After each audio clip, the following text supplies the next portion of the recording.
você, ao sair desta igreja, saia daqui tendo a certeza de que você encontrou o Senhor Jesus e de que a sua vida ela foi transformada. Amém? Muito bem.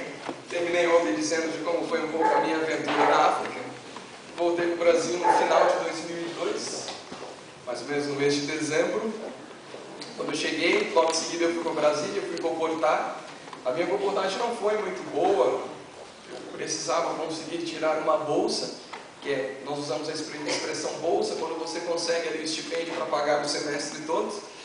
E ao invés de conseguir a bolsa, eu saí devendo, entrei numa furada, saí devendo quase uns R$1.000, R$2.000. Eu não tinha dinheiro para poder voltar para o seminário. A minha única economia era só para poder fazer a matrícula. E depois falei, vou pagar a matrícula e passar os próximos 6 meses devendo. Como o colégio não pode interromper os seus estudos, só quando você for fazer novamente a matrícula, eu falei, vou entrar nessa. Não tinha dinheiro, estava revoltado, decepcionado, estava no 4º ano. E veio a ideia de ir para a Inglaterra. Quando eu trabalhei na África, em Guiné, embora eu estivesse num país que falasse português, eu entrei em contato com muita gente de língua inglesa, e eu não falava inglês, então eu tinha dificuldade para poder me expressar. Na época eu estudava francês, mas meu francês era muito fraco ainda. Eu disse, Senhor, agora vamos para a Inglaterra. Eu comecei a sonhar e disse, olha, eu quero voltar para o campo missionário. Então, se eu for para a Inglaterra, eu vou poder aprender bem inglês, vou ser mais útil na obra de Deus. Eu sempre pensei da seguinte questão: Deus, Ele usa mais quem está mais preparado. Deus, Ele usou muitos discípulos, e foi algo maravilhoso que Deus fez na vida dos discípulos. Mas nada se compara com aquilo que Deus Ele fez com Paulo. Porque Paulo era um indivíduo mais culto, falava outras línguas, mais inteligente, havia estudado um pouco mais. Deus usa todos, mas quanto mais preparado você estiver, mais Deus pode te usar. E eu queria aprender a falar uma outra língua para poder facilitar esse trabalho com Deus. Eu não tinha dinheiro para variar, nunca tive dinheiro. Eu tinha um amigo que estudava lá, hoje ele é pastor aqui no Brasil, na Alvorada. Ele estudava lá e ele disse, senhora Gideão, se você quiser vir, eu te ajudo. Eu vou matricular você numa escola durante 1 ano, eu pago 1 ano de escola para você antecipadamente, pago o aluguel da sua casa durante 3 meses, e quando você chegar aqui, você me paga tudo. Eu fiquei animado, fiquei feliz, falei, que bacana, pô, que amigo. Nessa altura do campeonato, eu já estava devendo todo o semestre, vai fazer umas contas aí. Eu estava devendo mais de R$3.000 para o colégio, estava devendo a comportagem, não tinha dinheiro para ir. Aí minha irmã disse assim, olha, eu vou te emprestar os cheques, você compra a passagem a prazo, e quando chegar lá, você vai poder me pagar. Eu falei, maravilha. Então todos os meus planos estavam girando, quando chegar na Inglaterra, eu vou poder pagar a todos aqueles que eu devo. Maravilha, comprei a passagem, minha passagem era para o dia 2 de julho de 2003. Estava animado, a minha igreja fez uma despedida para mim, eu estava empolgado, feliz da vida, peguei um avião, cheguei em Londres no dia seguinte, muito animado. Quando eu cheguei em Londres, que eu fui passar aí pelo departamento de imigração, logo na entrada, a pessoa olhou a minha documentação, pediu para eu ficar ao lado, eu achei estranho. Momentos depois veio um oficial, me levou para uma sala, começou uma interrogação. Primeira interrogação foram umas 13 perguntas. Terminando essa interrogação, continuei na sala, veio uma outra pessoa, aí já foram umas 30 perguntas. E o dia foi passando, toda hora vinha alguém diferente fazer as mesmas perguntas. Eu comecei a ficar desconfiado de alguma coisa errada. Já havia se passado umas 4 horas ali, eu não conseguia sair do departamento de imigração. De repente eu tinha outras pessoas comigo na sala também. Eu perguntei para a primeira pessoa, era um africano, falei, por que você está aqui? Aí ele disse, olha, eu fui pego com drogas. Aí perguntei para uma outra pessoa, por que você está aqui? Eu tenho uma doença que é contagiosa. Nossa, sair de lá da pessoa para outro lugar, né? Falei, onde eu estou? E de repente começaram a vir outras pessoas e toda hora eu era interrogado. Teve uma hora que eu fui interrogado por 1h30 e a pessoa então, depois de 6 horas lá dentro, ela disse assim, olha, eu lamento, mas o seu visto de entrada foi negado e você vai ter que voltar para o Brasil hoje mesmo, você está sendo deportado. E eu disse, olha, mas eu estou com 1 ano de escola pago. Mostrei, ela disse, olha, não me interessa. Eu falei assim, mas eu estou com aluguel da casa pago. Não me interessa, eu estava voltando. Mas por quê? Porque não é ponto final. E eu comecei a chorar, fiquei desesperado. Falei, não, Deus não vai permitir que isso aconteça na minha vida. Eu já estava devendo muito aqui no Brasil.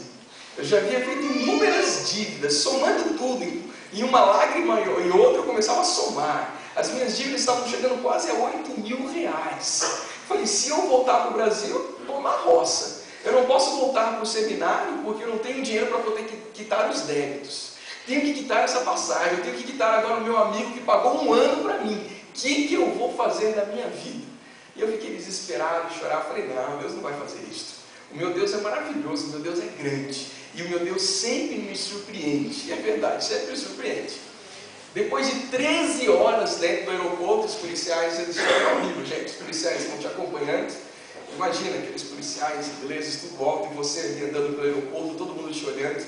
Ele vai dentro do avião com você, te coloca sentado, todos os passageiros olhando para você. É uma cena humilhante. E eles são extremamente grossos. O seu documento não fica contigo, fica com o comissário.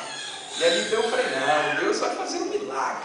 Na minha mente, digamos assim, um pouco infantil, imaginar o seguinte: quando o avião estiver para alçar voo, vai vir um policial correndo, vai parar o avião e vai dizer assim, Gideão Santiago, pode sair, a rainha te chama. Tem muito filme, isso acaba graçamente. Uma mente muito criativa. Falei, Deus vai fazer um milagre. E muito bem, estava no avião aguardando. Cada segundo que passava, olhando. É agora, é agora. E realmente o avião ele demorou para decolar. Eu falei, o Senhor está tendo dificuldade para entrar, mas alguma coisa vai acontecer. E realmente, o avião, alguma coisa aconteceu. Ele decolou e foi. 11 horas de voo. Às 11 horas eu só chorava e dizia, não, Deus ainda vai me surpreender. Quando o avião aterrissar no Brasil, alguém de lá vai falar assim, ô Gideão, é você? A rainha nos ligou. Você não viu lá, você gosta de rainha, cara? Esquecer, a rainha nem sabe quem sou eu registro. Eu falei, quando eu descer alguma coisa acontece. Quando o avião aterrissou, o comissário me chamou, todos os passageiros saíram do voo, você é o último a sair. Aí quando você sai, ele dá os seus documentos, ele só disse uma frase, bem-vindo ao seu país. Eu falei, rainha não ligou para você? Nada de rainha, me deu os documentos, lá fui eu saindo, fiquei parado, eu falei, alguma coisa vai acontecer. E nada aconteceu. Fiquei desesperado, continuei a chorar, e Deus não fez aquilo que eu queria. Dentro de mim eu tinha uma dúvida muito grande. Eu só queria aprender inglês para poder ser útil no campo missionário. Eu só queria aprender inglês para poder um dia talvez estudar um pouco mais e ser mais útil a Deus. E por que Deus não permitiu que eu entrasse nesse país? Eu fiquei desesperado e agora comecei a ter as minhas dúvidas. A minha dúvida era o seguinte, se eu sou uma pessoa tão boa, se eu sou um indivíduo tão legal, eu faço tudo certinho, por que Deus não me abençoou? Às vezes nós temos uma mania de questionar a Deus porque Deus não faz aquilo que nós queremos. E pelo fato de muitas vezes nós fazemos algumas coisas certas, nós achamos de que Deus tem a obrigação de responder todas as nossas orações de forma positiva. Deus não tem a obrigação de fazer aquilo que eu quero, mas Deus ele é tão maravilhoso que Deus ele sempre nos surpreende de forma positiva. Nem sempre Deus vai responder a sua oração da forma que você espera, mas uma coisa eu sei, Deus vai te surpreender. E quando Ele te surpreender, você vai ver que a opção dele, que o sonho dele foi muito maior do que o seu. Termina a história amanhã. Não falte amanhã, eu vou dizer como Deus. É isso mesmo. Se você não falta amanhã, não posso perder esse pouco. Amanhã termina essa história. Eu queria explicar o porquê que eu me atrasei hoje. Pois não. Eu acabei de ser assaltada. Deus, não sei, foi Deus. Minhas coisas estão aqui comigo. Eu queria contar como é que foi isso para vocês, porque realmente o dia hoje não foi bom e Deus me alertou e não aconteceu nada comigo, tá? Tudo bem? Amém. Então, hoje quando eu saí do meu trabalho, eu tive uma... Pode ficar em pé, por favor. Hoje eu saí do meu trabalho, não aconteceu uma coisa muito legal, eu estava um tanto triste e estava vindo a caminho de cá, né? Para acompanhar o estudo que eu tenho acompanhado toda semana. E liguei para minha amiga, Paloma, só que eu estou sem crédito, ligando a cobrar. Só que eu não consegui falar com ela. Tudo bem, desisti, guardei o celular na bolsa e continuei vindo. Aí eu cheguei até aqui na Cidade Dutra, estou descendo até a casa dela para poder encontrar com ela. E eu fui abordada por 3 rapazes. Aí eles pegaram a minha mochila, minha bolsa